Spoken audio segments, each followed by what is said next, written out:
Hi there, film aficionados, and welcome to the latest episode of Double Feature. I'm your host Pedro, and today's episode is kind of a spiritual twin of the last episode. Summer is here.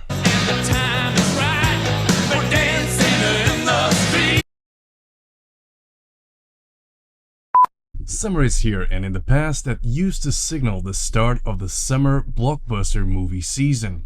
A time when expensive sequels and original hopefuls battled for audiences' eyeballs. A period of the year that could make or break a studio and an overall competitive season. One of the most competitive summer seasons in the last few decades was the summer of '89, when filmmaker James Cameron, fresh off his latest hit Aliens, hoped to dethrone the hot titles that were released that summer with a sci-fi extravaganza that took 2 years to bring to life and cost a total of $47 million to produce, roughly $120 million adjusted to inflation. His name is James Cameron, the bravest pioneer. No budget too steep, no sea too deep. Who's that? It's him, James Cameron. Systems are normal. You guys hearing the song okay up there? That title, The Abyss, premiered in August 1989 and had a troubled gestation period and an even more difficult production, and would only be fully appreciated years later for its vision, spectacle, and influence, namely in providing a proof of concept for the revolutionary visual effects that would be used 3 years later in James Cameron's Terminator 2: Judgment Day. When 20th Century Fox announced the production start of The Abyss, it unleashed a subtle yet urgent arms race that took over Hollywood. All the players were trying to beat Cameron to the punch. Little was known about the actual project other than it would involve aliens and it would be set underwater. With nothing else to hold on to, studios took on Cameron's last picture, Aliens, as an indicator of what his future output would look like, and rushed to hire every single major figure involved in visually striking 1980s sci-fi titles. Namely, the screenwriter responsible for penning Blade Runner's adaptation and the visual effects experts behind The Terminator, another James Cameron movie. As a result, for a period of 14 months between 1989 and 1990, the world experienced a cultural and cinematic movement known as Underwater Madness, 89. Several titles exploring an awakened alien threat living under the sea, unleashing horror and carnage, took over screens all over the world. Titles like the Peter Benchley-inspired The Evil Below, the forgettable entry with a TV cast The Rift, the cheap Roger Corman production of Lords of the Deep, and The Little Mermaid. Speaking of Roger Corman, a man who was known to capitalize on existing trends, had a change of heart and wanted to be ahead of the curve, a desire that resulted in the excellent 1993 title Carnosaur, a Jurassic Park ripoff released a month before Steven Spielberg's title that ultimately earned $1 million over its production budget. Well, the titles I'm bringing you today weren't produced by the schlockmeister extraordinaire Corman, but stand as two of the better underwater carnage titles to come from 1989. Two movies that owe a lot to 1970s and 1980s horror and sci-fi classics. Two films that embody the survival horror spirit with isolated blue-collar crews battling unknown menaces, the military and even corporate America. So let's get to it.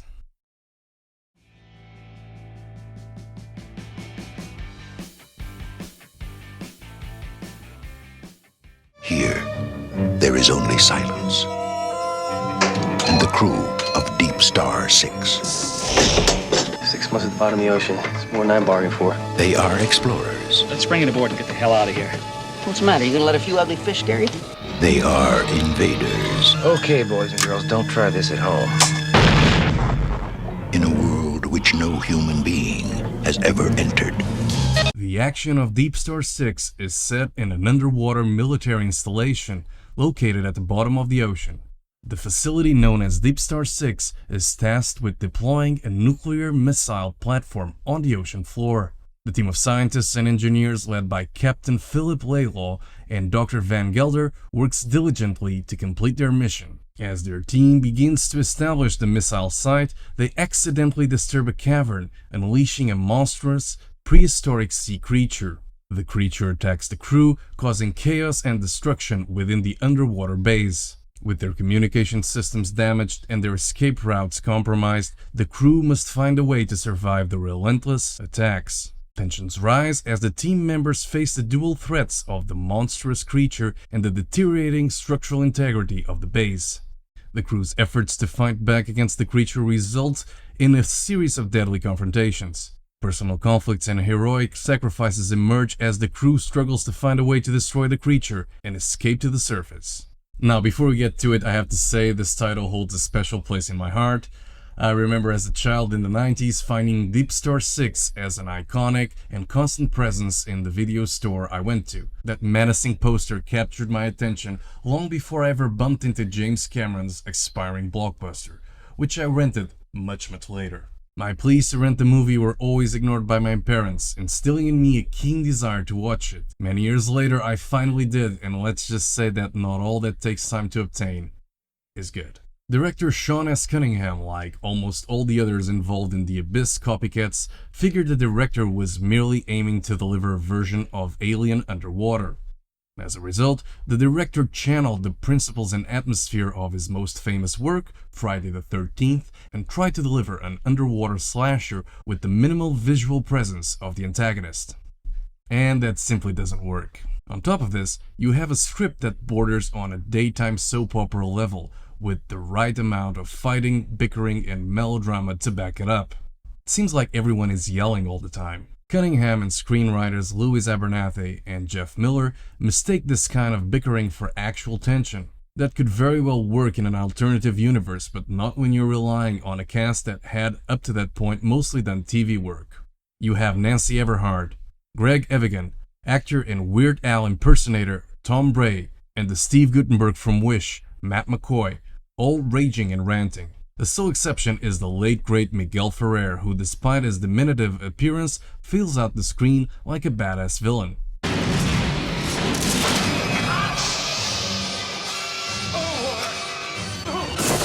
Now that's my kind of Snyder cut. But even Ferrer's Snyder has its limitations, especially in the moments when he acts like a stuck-up HR lady following protocol.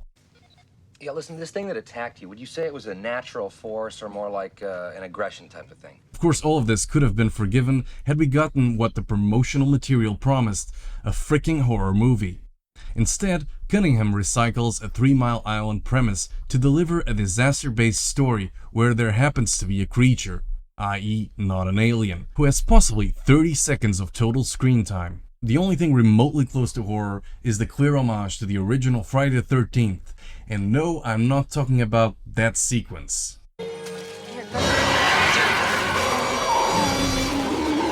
I'm talking about Elia Baskin's character, Dr. Burciaga, donning the exact same jumper as Mrs. Voorhees. How are you? Well, I'm Mrs. Voorhees. Quite a fashion statement. So with so many negatives, does DeepStar Six have any redeeming qualities? Well, yes. On the plus side, you have outstanding sets that, despite being somewhat derivative, are super effective as even more claustrophobic and sterile than what was seen on Alien.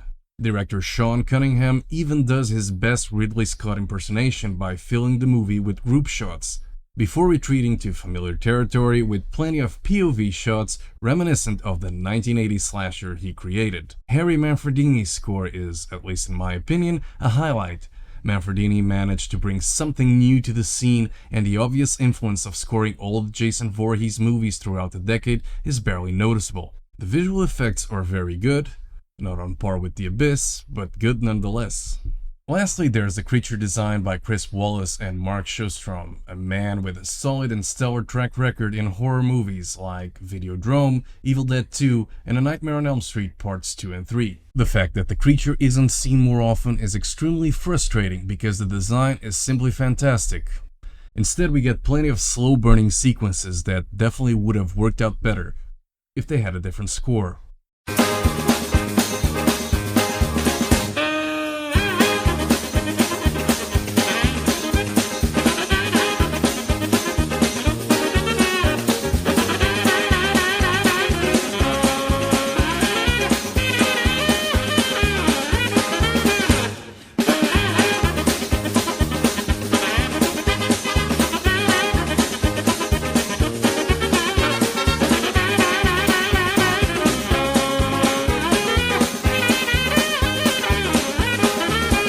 But other than these three minor highlights, DeepStar Six is a largely forgettable entry and a missed opportunity because Sean S. Cunningham could have really gone all out and turned this into a gory undersea slasher. Instead, it creates a mild alien ripoff that owes more to The Creature of Black Lagoon than to Ridley Scott's movie.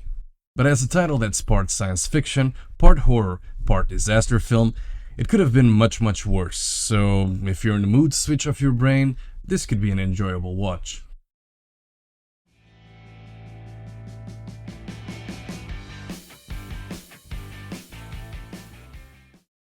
It was an experiment that tampered with nature's most basic laws. It went terribly wrong. It was buried 5 miles down. Now, a crew of undersea miners is about to stumble upon this terrifying secret. Shack to 7, what's going on out there, Williams? My God, are you picking this up? Look at that. Leviathan. Currently with a Russian fleet in the Baltic Sea. In Leviathan, we follow a team of underwater miners working for the Trioceanic Mining Corporation.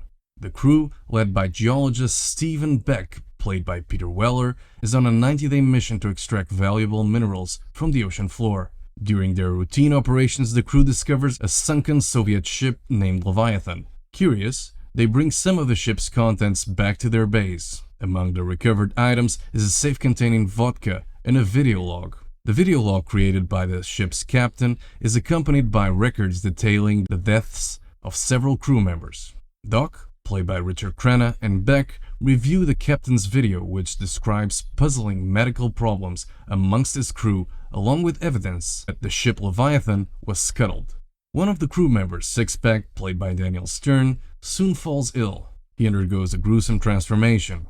The mutation spreads rapidly, contaminating other crew members. With their base compromised and the creatures becoming more aggressive, the crew attempts to contact the surface for rescue, only to find any rescue attempts delayed on account of a major storm. The remaining crew must fight for their lives against the mutated creatures. MGM fared much better than TriStar, the studio behind DeepStar Six, in the underwater horror movie Arms Race of '89, nabbing both composer Jerry Goldsmith and special effects wunderkind Stan Winston to deliver the second release of the genre, Leviathan. With a sizable budget, roughly $21 million versus DeepStar Six $8 million, Leviathan debuted a month after Sean S. Cunningham's movie. The whole production is eons away from DeepStar Six, with a movie that borrows from a wide array of titles that extend far beyond Alien.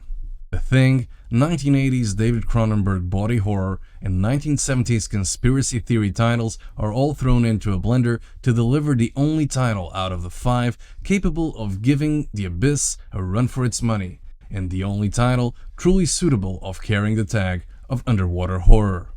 Directed by George P. Cosmatos, the film excels in creating an atmosphere of claustrophobic tension and underwater terror that keeps audiences on the edge of their seats from start to finish. Stan Winston delivers the goods once again. The creature's design and the special effects are outstanding, blending practical effects with a dark, brooding aesthetic that heightens the fear factor. Yet, much like DeepStar Six, it would have been terrific to actually be able to see the whole thing in a wide shot. This isn't Jaws, where the less is more mantra can actually become one of the movie's virtues. We do get to see the creature a bit more though, and that's good.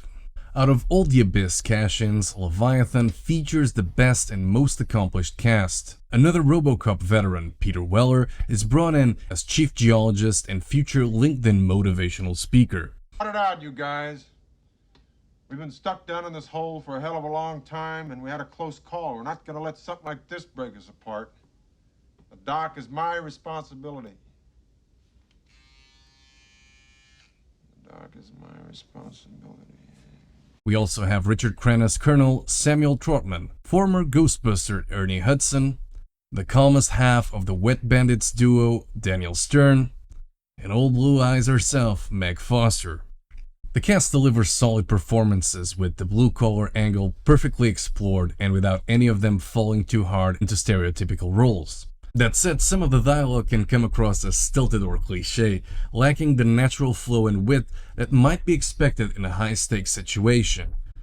This can occasionally break the immersion and make the interactions feel forced. Oh, mama. What a pair.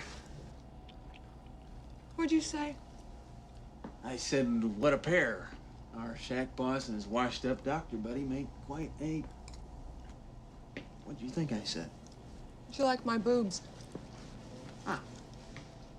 Of course, nothing is as bad as what we find in Sean S. Cunningham's title. The movie includes moments galore that can sometimes feel drawn out and lead to a loss of momentum, but perhaps the only major sin Cosmatos' title can be accused of is falling short of its potential. If DeepStar Six was essentially Alien meets Friday the 13th underwater, Lords of the Deep plays out like a piranha meets 1970s dystopian sci-fi, and The Evil Below is too similar to The Deep.